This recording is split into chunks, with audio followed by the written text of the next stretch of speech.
یہ ہے کہ ختم نبوت کے معنی قطع نبوت کے نہیں ہیں، تکمیل نبوت کے ہیں، یعنی اتنی کامل نبوت بھیجی گئی ہے کہ اب کسی جدید نبوت کی حاجت نہیں۔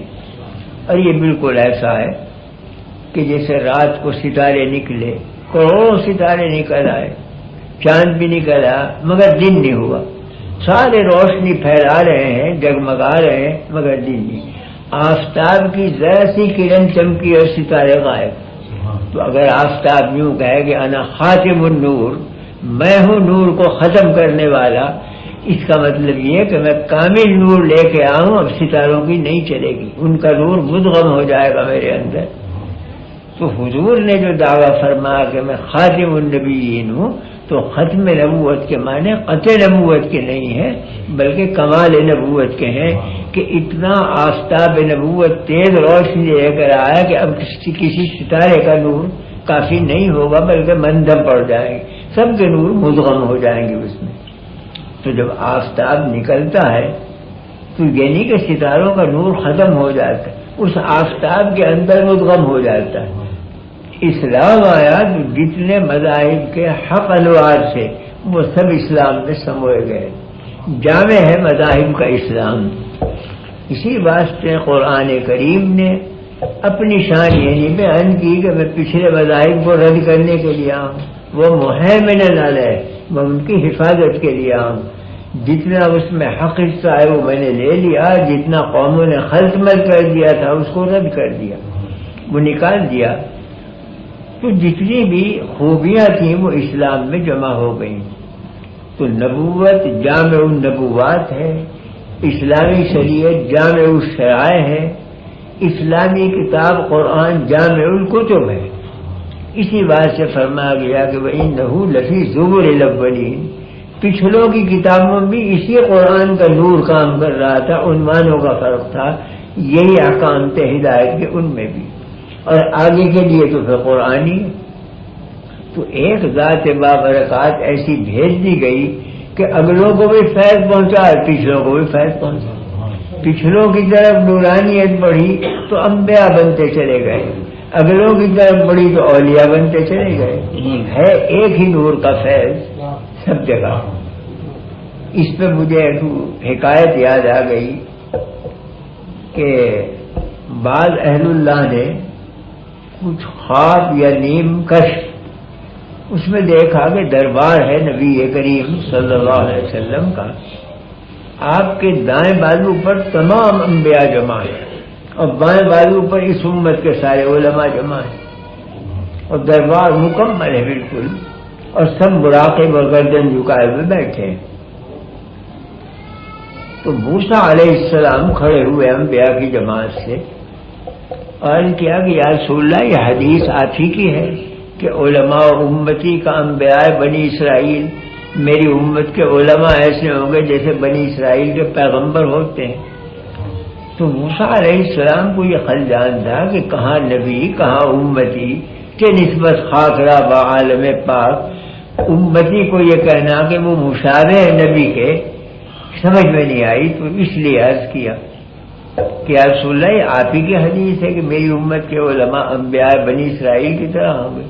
فرمایا میری حدیث، حالانکہ روایتاً اس میں کلام کیا گیا ہے، سند اس کی ضعیف ہے، لیکن باوجود ضعیف ہونے کے علماء اس سے استدلال کرتے رہے، اس لیے کہ اس مضمون کی دوسری روایتیں عنوان بدلا ہوا ہے، تو ایک مضمون کی روایت مختلف عنوانوں سے اگر کئی سندوں سے آئے وہ حکم میں حسن کے بن جاتی ہے، قوت پکڑ لیتی ہے۔ تو یہ مضمون چونکہ اور روایتوں میں بھی ہے، اس واسطے اس کی سند کا ذوف منجبر ہو جاتا ہے دوسری سندوں سے۔ تو آپ نے فرمایا کہ ہاں میری حدیث۔ موسیٰ علیہ السلام نے عرض کیا کہ حضرت اگر اجازت ہو کسی عالم کا امتحان لوں؟ فرمایا جس کا جی چاہے۔ تو ان کی نگاہ پڑی امام غزالی کے اوپر، علماء کی جماعت میں بڑے امام ہیں، بہت بڑے عالم، اشارہ کیا، امام غزالی فوراً ادب کے ساتھ حاضر ہوئے اور ہاتھ باندھ کے کھڑے ہو گئے۔ موسیٰ علیہ السلام فرمایا مسمک، کیا نام ہے تمہارا؟ انہوں نے کہا محمود ابن فلاں ابن فلاں ابن فلاں آدم علیہ السلام تک سارا نسب نامہ پڑھ لیا۔ موسیٰ علیہ السلام نے فرمایا کہ سوال جواب ہونا چاہیے سوال کے مطابق۔ میں نے پوچھا تھا تمہارا نام کیا، تمہارا شرح نسب کو پوچھا تھا۔ جو عالم اتنا بھی نہ سمجھے کہ سوال کس چیز کا کیا جا رہا ہے اسے فہیم کہیں گے، یہ کیا الٹے فہم کی بات کی۔ خاموش ہو گئے موسیٰ علیہ السلام، 1-2 منٹ خاموش ہے کہ عرض کیا کہ حضرت کو اجازت ہے عرض کرنے کی۔ کہاں کہو کہ آپ جب کوہ طور پر حاضر ہوئے، حق تعالیٰ سے ملاقات ہوئی، حق تعالیٰ نے پوچھا کہ وما تلک بیمینک یا موسیٰ، موسیٰ تمہارے ہاتھ میں کیا ہے؟ آپ نے جواب دیا ہے عصای اتوکل علیہا واہش بہا علی غنمی ولی فیہا مآرب اخری، یہ میری لاٹھی ہے، کبھی بکریاں چراتا ہوں، کبھی ٹیک لگاتا ہوں، اس میں اور بھی منافع ہیں۔ تو وہ تو لاٹھی کو پوچھا گیا تھا، لاٹھی کا نسب نامہ تو نہیں پوچھا گیا تھا کہ اس میں کیا فوائد ہیں اور کیا کام ہوتے ہیں۔ موسیٰ علیہ السلام مسکرائے، فرمایا رسول اللہ بالکل صحیح ہے آپ کا یہ فرمانا کہ علماء امتی کا انبیاء ہے بنی اسرائیل۔ یہاں ذرا سا یہ شبہ ہوتا ہے کہ امام غزالی نے ایک درجے میں الزام قائم کر دیا موسیٰ علیہ السلام کہ اگر میرا یہ جواب غلط ہے تو معاذ اللہ آپ کا بھی جواب غلط، اور نبی کے بارے میں یہ سمجھنا کہ ان کا جواب غلط ہے تو کفر ہے۔ تو امام راضی نے غزالی نے جرأت کیسے کی کہ الزامی جواب دیا؟ لیکن غور کیا جائے تو یہ الزام نہیں بلکہ اتباع تھا۔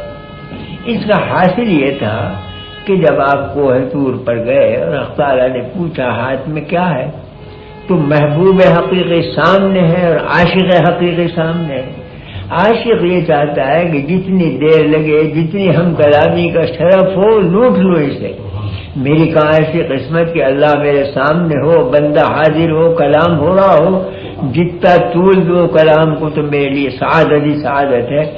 اس لیے انہوں نے کہا کہ یہ لاٹھی ہے، کبھی ٹیک لگاتا ہوں، کبھی یہ کرتا ہوں، کبھی یہ، اور ولی فیہا ہمارے مخرا اور بھی فائدے ہیں، گیا فرما میں تو اور بیان کروں تاکہ کلام طویل ہو اور شرف صحبت زیادہ سے زیادہ ملے۔ تو امام غزالی نے بھی یہی وسیلہ اختیار کیا کہ اولو العزم پیغمبر سامنے ہے، میں خادم اور امتی، کہاں میں اور کہاں پیغمبر۔ مجھ سے کلام کرے موسیٰ علیہ السلام، جتنا طول دے سکوں کلام کو اور شرف صحبت مل سکے اتنا ہی میرے لیے سعادت ہے۔ اس واسطے انہوں نے طول دیا تاکہ شرف صحبت زیادہ سے زیادہ میسر آئے، اور موسیٰ علیہ السلام سمجھ گئے۔ فرمایا رسول اللہ حدیث بالکل حق ہے آپ کی، علماء امتی کا انبیاء بنی اسرائیل۔